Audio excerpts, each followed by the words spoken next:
Estamos de volta aqui no Rede Verdade ao vivo. Hoje conversando, tendo ali um momento especial, conversando com duas juízas que atuam aqui no Judiciário Paraibano. Estou falando da doutora Lúcia Ramalho, ela que é da 5ª Vara da Família aqui na capital, e a doutora Conceição Massicano, que é da 2ª Vara de Entorpecentes aqui em João Pessoa.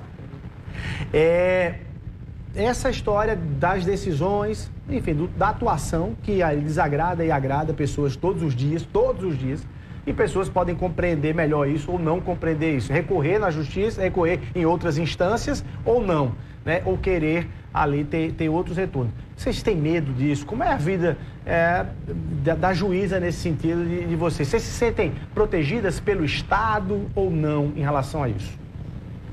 No meu caso, eu tenho limitações, né?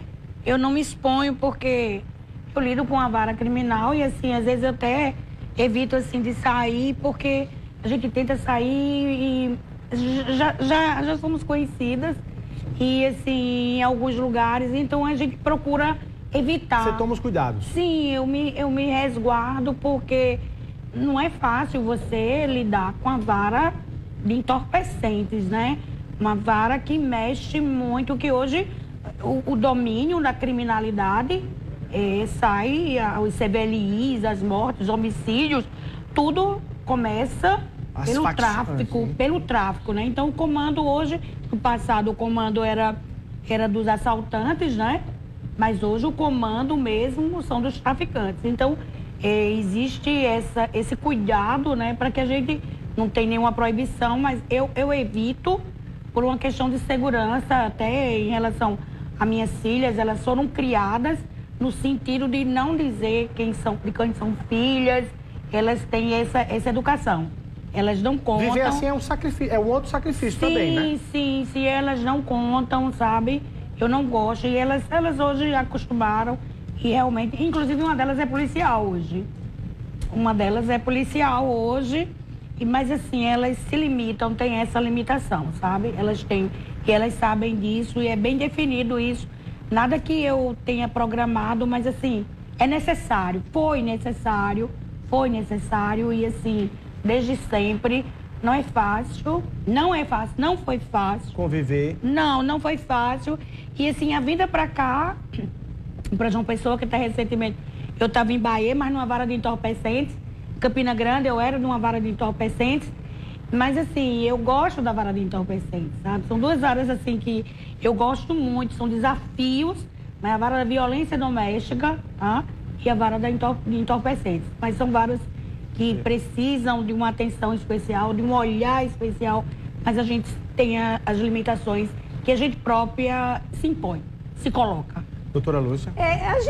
Eu costumo dizer o seguinte, que juiz é uma profissão de alto risco. Como é o de policial, de um modo geral. Do policial ainda mais, porque ele está mais na linha de frente. Julgar não é fácil e julgar contraria interesses. O direito, você tem que dar uma das partes. Seja no criminal, entre o Ministério Público e o réu, seja na área civil, de família, qualquer uma que seja.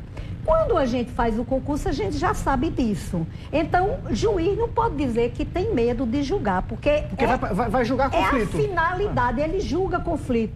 É na vara de família, é uma série de problemas que acontecem na vara de família, entre os casais que se separam, filhos, bens, tudo isso. Então, você não pode ir para uma profissão que você escolheu, você fez um concurso público e depois ter medo de julgar.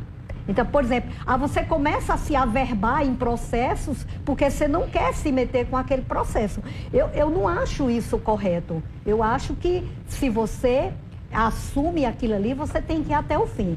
Cuidados todos nós temos. É claro que a vida de juiz não é uma vida totalmente livre. A gente não pode estar em todos os lugares, toda hora, como as pessoas do povo. Mas isso aí é um custo, é um preço que se paga. Até a questão comportamental também é vista, né? Eu digo que há 30 anos atrás se respeitava mais o magistrado, hoje bem menos. Apesar de toda a comunicação ter sido desenvolvida, eu acho que hoje qualquer pessoa vai para uma rede social e fala mal do ministro do Supremo. Não, e hostiliza no meio da rua. Hostiliza no aeroporto, no restaurante. Gravando e chamando de tudo. Eu não sou a favor dessas coisas. Eu acho que primeiro isso aí passa por uma falta de educação. Sim. Por exemplo, o ministro do Supremo está no aeroporto para pegar um voo, ele é atacado lá. Um advogado, ele é atacado, como nós vemos. E eu acho que isso é fruto das redes sociais e também a liberdade de expressão tem um limite, né? A liberdade de expressão que se interpreta erradamente. A liberdade de expressão, o direito de um termina onde o do outro começa. Tanto é que há agora uma discussão para regular a internet. Como vai ser, nós não sabemos. Mas, por exemplo, nós vemos ontem um menino de 13 anos chegar numa escola e esfaquear 3 professoras e 4 colegas. Quer dizer, e tudo isso ele combinou pela internet. Ele disse, ele publicou lá no grupo dele, era um grupo fechado, mas ele publicou dizendo tudo o que ia fazer. Precisa ter um limite, porque isso aí se você sai e você agride uma pessoa, você vai responder, eu vou responder qualquer um.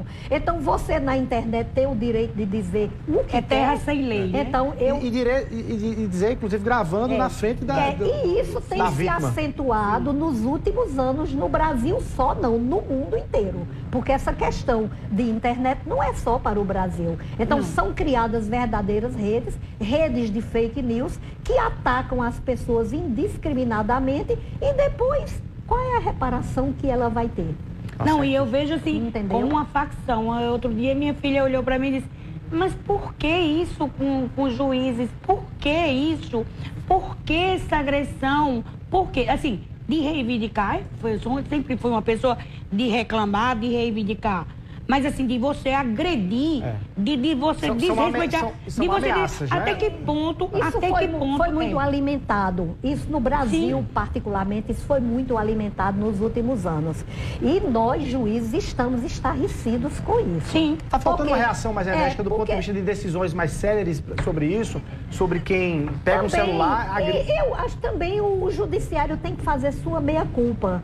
Também, às vezes acontece que o judiciário extrapola, mas há os meios legais de se resolver isso. Tanto é que nós temos uma série de recursos. Eu fico impressionada porque quando entramos há 30 anos na magistratura, não era assim. As pessoas eram respeitosas com os magistrados. Lógico que o magistrado também é respeitoso com a parte, é uma via de mão dupla. Mas hoje eu fico impressionada quando um ministro do Supremo não pode andar nas ruas de Nova York.